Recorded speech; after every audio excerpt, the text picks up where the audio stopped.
but I do think that, everything does happen for a reason, through prayer and through, scripture. God's got that plan, and I don't stress about that anymore. For that 1 year, I was going to take 15 classes in order to graduate. The whole dream is to get drafted. That's the whole reason you play. Because your brother got drafted out of high school. I mean, it's going to be like having 30-year-olds playing college baseball. So that's just continue to do God's plan for my life. Wild ride, 3 colleges in 3 years. It's not, it's not the standard way to do it. Somebody's going to hear this. Somebody's about to get it. Yep. And you could talk to them and he'd be like, well, listen, son, read that. Who you were before they showed up was good enough to get them there. So just keep doing your job. It's a win or learn game now. Because you got to learn to just move on with stuff. Like yesterday's yesterday, just move on. Ready? Rock it. Let's do it. Let's go. Welcome to the Doubted Podcast. I am excited to have one of my old players, hometown kid, D1 college player, draft pick, ended in high A this year. From Stony Point, North Carolina, Bryson Hammer. What's up? What's up? Thank you for having me on it. Yeah, no problem, man. So every time we have a podcast, we just want to hear your stories. You got a cool story. Your family, you got 4 brothers and sisters, 2 sisters, 2 brothers, and you are the second oldest. Your brother, Zach, actually got drafted as well out of high school. Mm-hmm. We'll get into that here in a little bit. That's pretty cool. You got a very athletic family. Right, yeah. So you're 23 years old, from Stony Point, North Carolina. Let's just talk about your story and how you've made it where you are today. Right, yeah. No, definitely kind of a long one, but also kind of a weird one. Obviously growing up Stony Point, North Carolina, kind of figured baseball was going to be the future right around freshman year. It was kind of freshman year of high school, obviously. But, you grow up in an athletic family, like you said. And also my dad was a preacher. Mom was a cafeteria worker at the time. Got into baseball, like you said, freshman year. You played rec ball, right? Rec ball, yeah. You played rec ball when you started, probably like 5 or 6? 5, 6, yeah. Yeah. Did you play with your brother? I did. Growing up, yeah, we kind of played on the same travel ball team, so that was fun. I remember seeing some pictures of both y'all and your dad coached, and there's some other people we know, but right. But I don't think people understand is how small our town is. Right. Like yeah, there's not small. a lot of people in our town. We have 1 high school. Mm-hmm. So it's very different than these big places where these, a lot of draft picks come from. Like right. We're small. Right. We haven't had a lot of draft picks. I don't know, probably 10 to 15 throughout Alexander history. Yeah. I mean, I can remember obviously you, me, Matt, yeah, and then you and your brother. There's 4. Yeah, there's probably been McLean. 10 or 15. Yeah, there were. I mean, there's not been many. It's kind of like you said, small town, so it's hard to get the word out. Mm-hmm. But if you're good, they'll find you. So for sure. So you played rec ball in Alexander County with your brother some, and your dad coached, and then you got to middle school. You played at East, right? East Middle School. East Middle School. Who was your coach then? It was Mark Ford. Mark, he's still there today. He is, yep. And it's kind of crazy. 12 years later, my little brother's going through there. So I know. Whole array of ages in the Hammer family. Yeah, so you, your brother, and your little brother now are playing for Mark. Yep. Mark goes to church with us. Okay. But so anyway, so you played middle school ball, and I'm sure you wasn't that big back then. You were just a little left-handed arm. I don't think obviously I got held back freshman year of high school, but I don't think I ever really didn't grow till probably 15, 16. So, growing up through middle school, really was just a small kid. Never really had that, I guess what you'd say, that arm or ability for baseball until you just had the left-handed arm. Yeah, that's literally everybody wants the left-handed arm. Yeah. No matter if you throw 100 or 80. Yep. Yeah, so you played rec ball, then you played middle school ball, and then you got to high school. And high school, how was high school with because your brother was already there, right? Right. So you came in as a freshman. And your brother was a junior. Yep. And that had to be kind of cool playing with your brother. Yeah, no, I mean, it's definitely surreal because I think a lot of times, you always, the whole thing is you battle with your brother, that's the family competition is always the fun part. But yeah, definitely, I mean, going into sophomore year, I finally got to play with him on the same team, played varsity together. So it was fun. That's cool. I get intrigued when, y'all's arms were electric. Now yours is, what I'm saying? Right. And your brother threw hard in high school. Yeah. Yeah. That's one of the reasons why he went out of high school. Right. Right. And he had some scholarships too out of high school, but he chose the pro route and had some ups and downs. And we'll get him on here to talk about all that stuff too. But he's still battling that right now. Yeah, he just now started coming back from had shoulder surgery, and year before that was elbow. So he's had a path. It's kind of ups and downs, but like you said. You just got to keep battling. If it's your dream, you just got to keep going. That's exactly the Lord will tell you to stop one day. Yeah, it'll come on its own. You do it till He tells you to stop. That's exactly right. So you get in high school, and you're pretty good.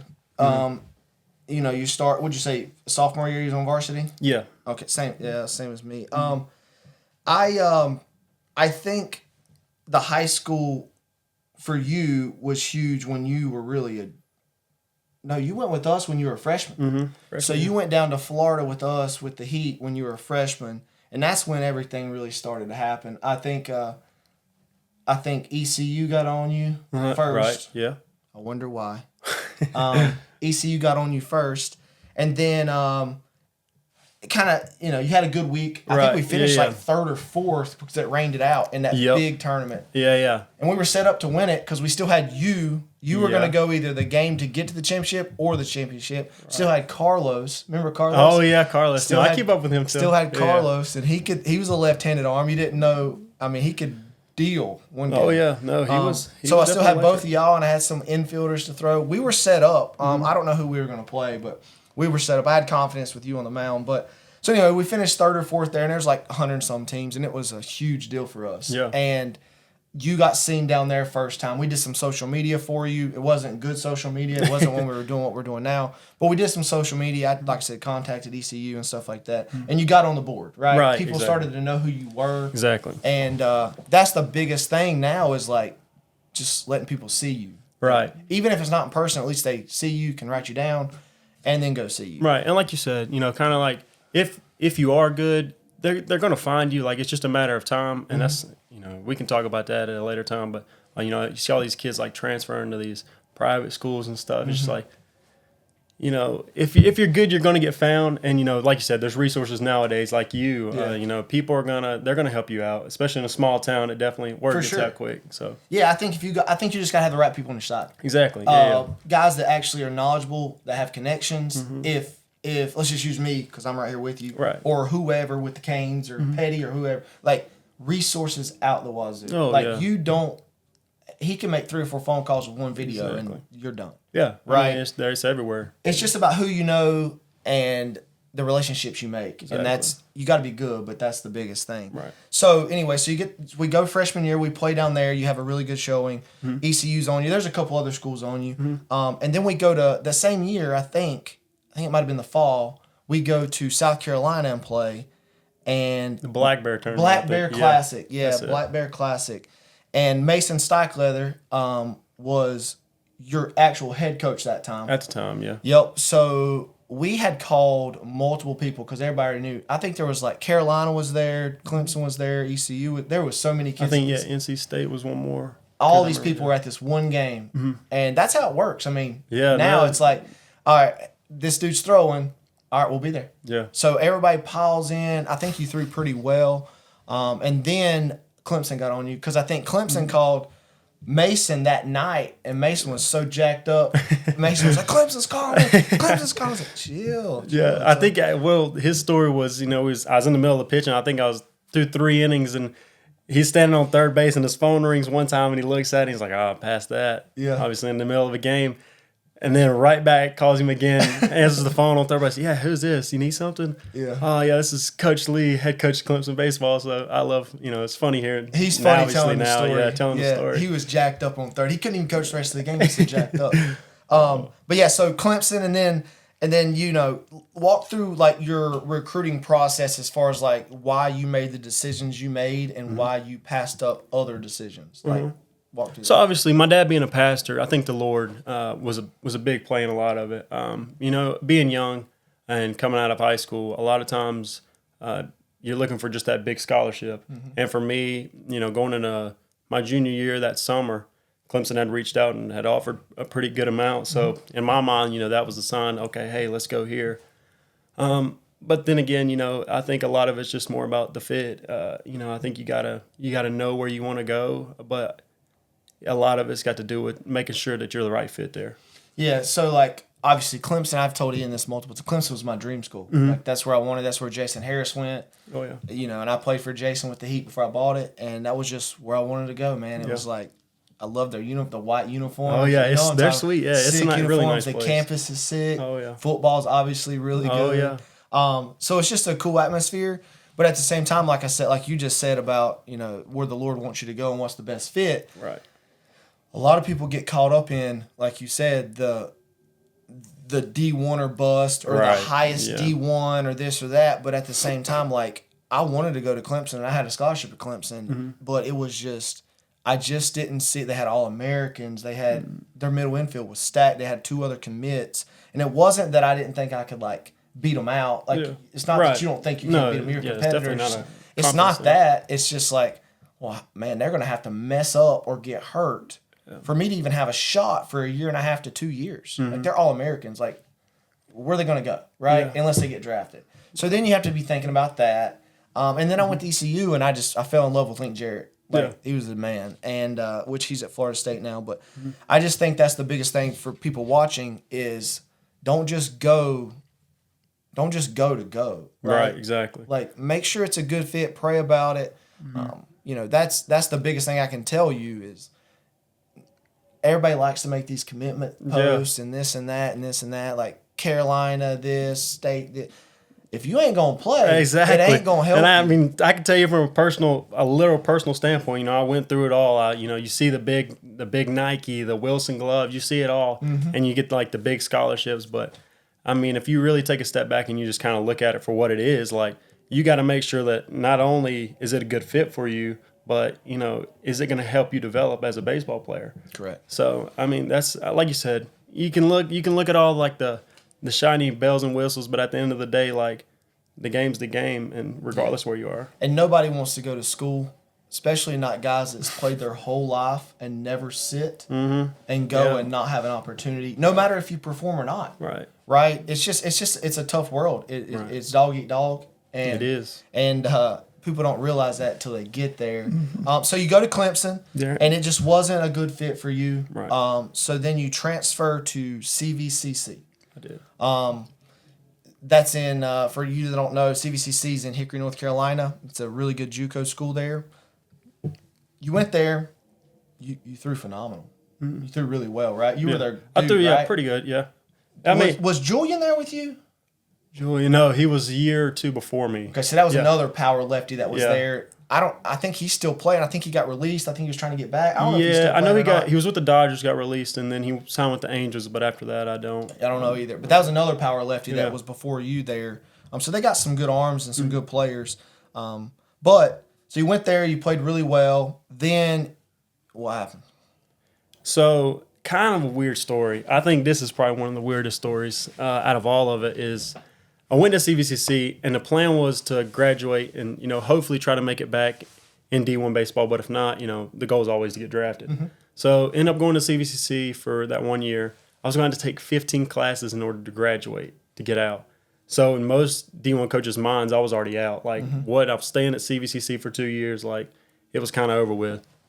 But I posted a video that fall of me throwing, just kind of like trying to get some, like you said, just trying to get something out there. And 2 teams reached out to me. I think one was Liberty and one was Dallas Baptist. And at the time, neither one knew like that I was actually going to be able to, make it out. But, I went on a visit to Liberty. They gave me an offer. And, the whole thing that we talk about with making sure it's the right fit and knowing that it's, where you need to be. And then you go to Dallas Baptist and you see what all they've built and what they had before whenever I was there. You kind of just feel like right at home there. So for me, that was no doubt the right fit, and I really do appreciate all the coaches there for that. Yeah, you had some televised games there too because y'all were really good. Oh yeah, no, y'all had a towards run. The end. We really put it all together. Y'all had a run. So then you go there, you play, you enjoy it, everything's a good fit, and then you get drafted 12th round. 12th round. So how was that experience? It's kind of surreal. I mean, as a kid, you always grow up. The whole dream is to get drafted. That's the whole reason you play. So, to actually be able to get that experience is very surreal. Whether it's the first round or the 20th now. You know, you don't ever take it for granted. So yeah, so you kind of already knew how it kind of was with your family because your brother got drafted out of high school. So you already knew like the excitement, all that stuff. But it's definitely surreal when it's you. Yeah, no, it's totally. I mean, I think you definitely get a little more happy for your siblings. But you know, it's kind of like, oh man, all the hard work finally paid off, and you know, now you can just move forward whenever it's your own self getting drafted. Yeah, so we skipped a part that I really want to talk about, and I don't even really know it that well. So we can talk about it. The new rule that it's not passed yet, but it's the JUCO rule where they're saying that it passed one thing and then it's got to pass some more, but I think it's a terrible idea. It is. If you go JUCO, the 2 years don't count to your 4 year. Oh yeah, I heard about it. I don't even know if it's going to pass. I hope it doesn't because it makes no sense to me. Yeah. I think it's going to mess everything up. I think if they pass that, you're not going to be able to go unless you are a dude, unless you're a Madison Bumgarner. Right. You're not going to be able to go to a D1 college out of high school. Yeah. Because why would you? Because you got 2 and 3 year guys that's already played college ball that's been there, done that. Why not take them? Yeah. No, I'm in agreement with you there. I think, and especially with how backed up college baseball already is, like, I mean, the whole, obviously, the COVID thing, you know, everybody got that extra year of eligibility. Adding 2 more years, especially to guys that, you know, you can redshirt. It's crazy how many years you can get back now. Yeah, I don't even understand. But, I mean, it's going to be like having 30-year-olds playing college baseball. So that's crazy. It's just going to be a handful. People are retiring in pro ball at 30. Unreal. I don't understand I don't either. So what's your plans going forward? What's your goals going forward? I mean, I think the goal, like you said, it's always to make it to the big leagues. That's the goal. But I think you got to take everything one step at a time. So next year, obviously, I like to, AA would be the spot to end up. But really, I think the most important part is just continue to do God's plan for my life. He's obviously helped me make it this far. With wild ride, 3 colleges in 3 years is not, it's not the standard way to do it. But I do think that everything does happen for a reason. Through prayer and through Scripture. God's got that plan, and I don't stress about that anymore. Yeah, that's definitely. I've realized that since I got saved is it's you can't worry about everything. He has a plan for you. You still have to do what you have to do to get that play. You can't go and not train just be like, oh, here's 95. Exactly. You still have to do your part, right? But it's in His plan, and I just think that's so you can sit back and just take a breath. Yeah, you know what I mean? No, it's definitely a whole lot easier to go about your day and even pro ball and anything. I mean, just work, I guess, in general. And just knowing that He's got that plan. Just do what you're capable and just take care of yourself. If you had to go back and do it all over again, what would you change if you would change anything? I don't think I would change anything. To be put in the position where I am now, to where I've been given the opportunity to play pro ball. Granted, there are decisions, that led me to where I am. But like we've talked about this whole time, I think a lot of it just has to do with that plan that, God has for us. It's easy to get caught up in, the little things or, what may be going on in the outside world. But I do think, through that prayer and through just staying in the Bible and just staying focused on baseball and getting your work done, a lot of it will take care of itself. So I had that same question asked to me. I did a podcast with the 4 brothers. Oh, yeah. And which was a cool podcast. But they asked me that same question. I was like, man, you didn't tell me you were going to ask me this question. I really don't know how to answer it. But then when I started thinking about it, I was like, man, I don't think, same answer as you, I don't think I'd change a thing. Because obviously it was the Lord's will and everything that happened. Yeah. And I think a lot of people forget about that. Oh, yeah. I wouldn't change a thing because it's made me who I am today. Right. I'm sitting with you today. I had the teams. All these things. Got saved, met all these people. Me getting in trouble in college was definitely one of the hardest things I've ever dealt with in my life. And, I mean, you could go for days on that, but it was one of the hardest things I've ever dealt with in my life, and it set me back and turned me in circles I'll never – I don't even know how to explain it, right? You work so hard your whole life, and it's just like, oh, Bye. Take it right from underneath you. Yeah, bye. Right draft year. Yeah. Bye. Wow. I'm like, oh my goodness, like what in the world? So like I look back at all that stuff, and all that stuff's made me, I didn't used to like to talk in front of people. I was very quiet. I didn't pray in front of people. I wasn't saved. Like all these things have changed since that terrible event. Right?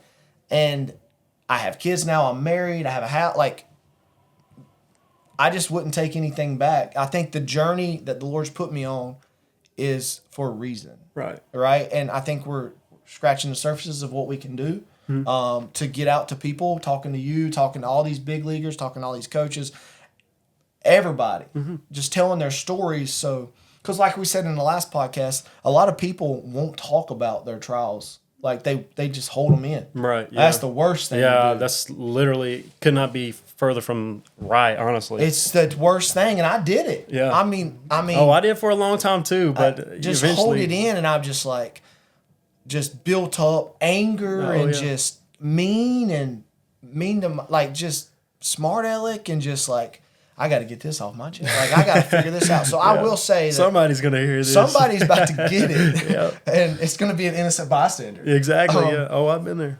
But yeah, I think the biggest thing is just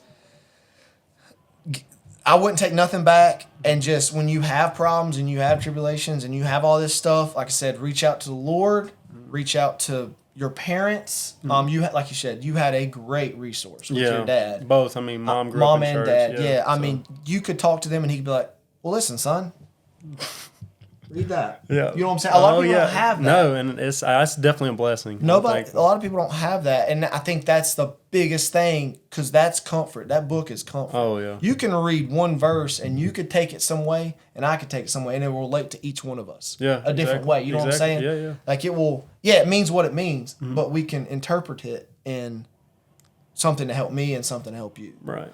So, with your whole story and how you've had the ups and downs and the different teams and all that, what can you tell somebody that's watching all these kids and stuff?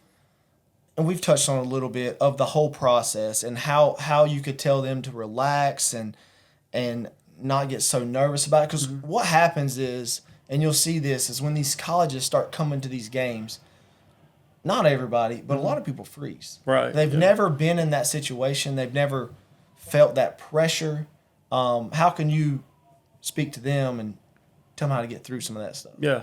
I can definitely tell you there's no reason to do more. I think a lot of times kids try to like really push the envelope of like trying to do more whenever they see college coaches or pro scouts show up.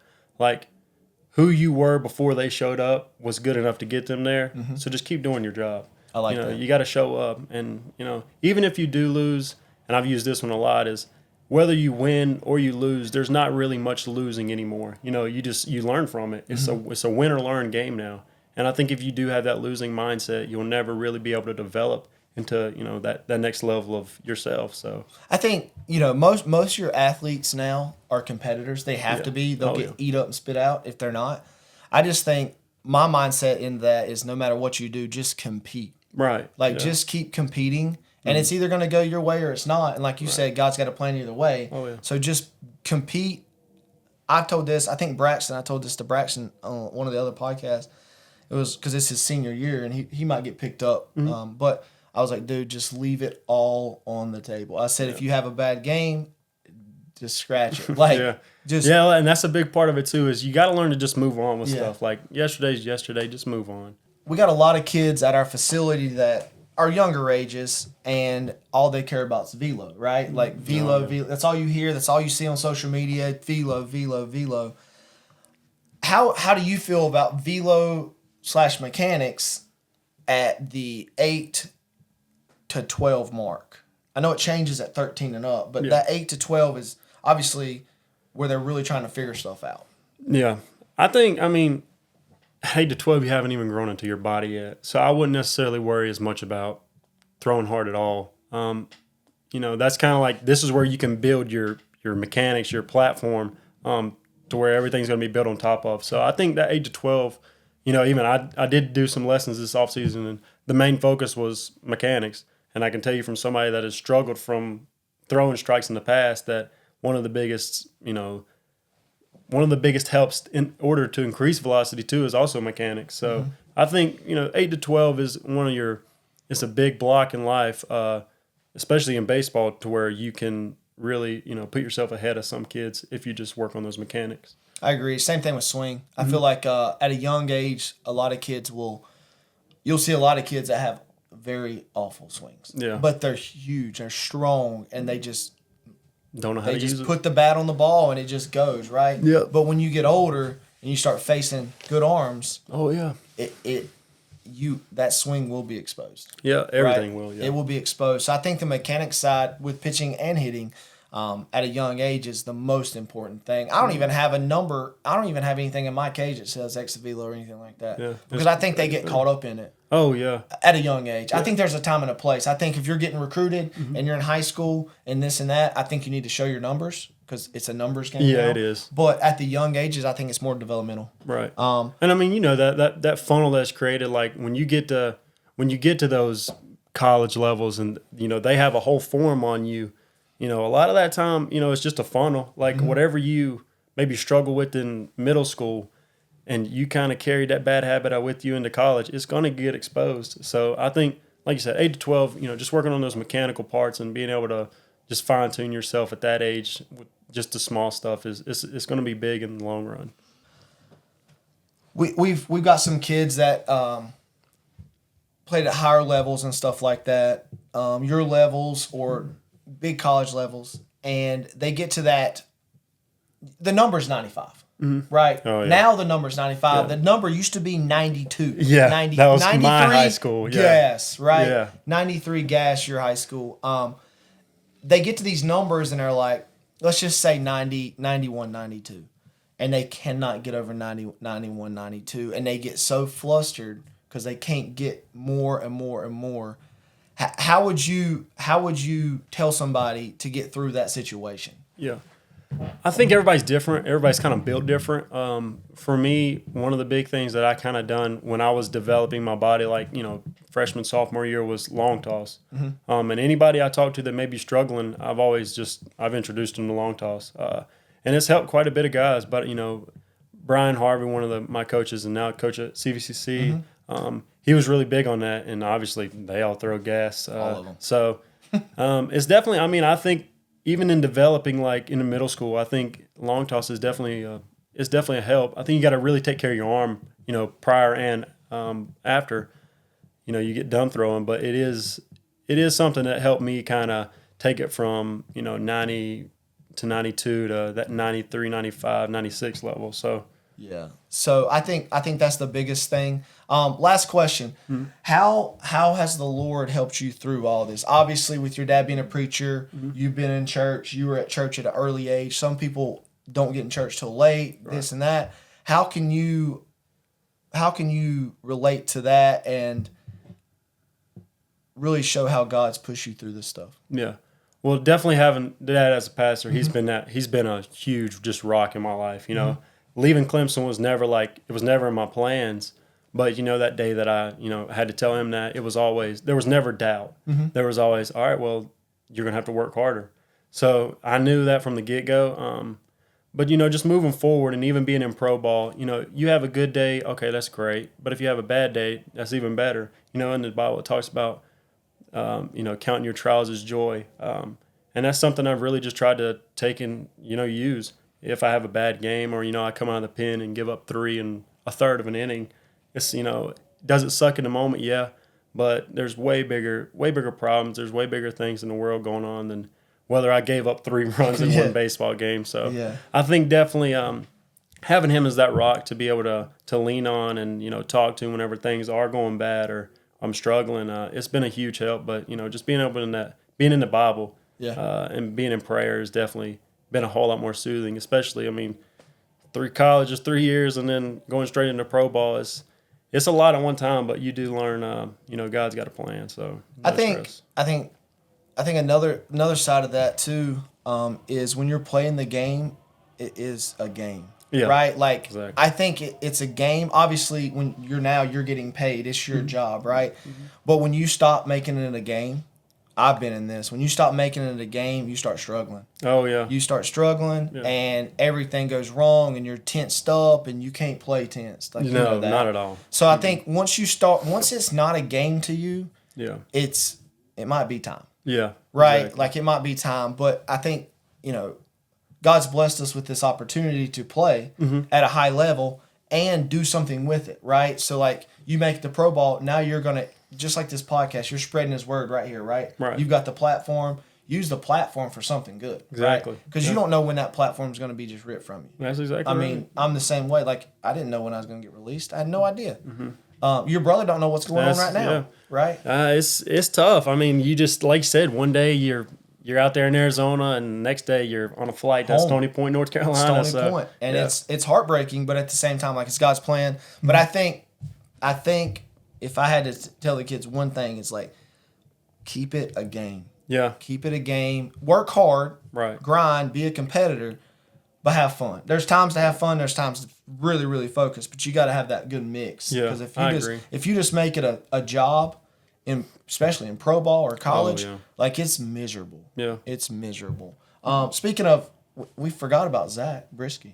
Oh, yeah. Yeah, we forgot about Zach. I'd say he's doing all right. He's doing all right. And we're going to have Zach on here. He's got a crazy story, too. Yeah, he's crazy. He's got a crazy story. Zach's from our high school, and Zach played for us. Was he a year? He was, I think, 3 years ahead of me. So when he was a senior, I was a freshman. Okay. So we'll have him on here. He made his big league debut last year, and we're excited about him, but I think he throws like 100. Yeah. Gas. I think he throws like 100. Yeah. Sweet. What do you want to leave the fans with? Just, you got to keep God first. I think it's easy to get caught up in, like you said, velo and baseball and stuff, but at the end of the day, you just got to continue to be yourself and just do you. Till next time.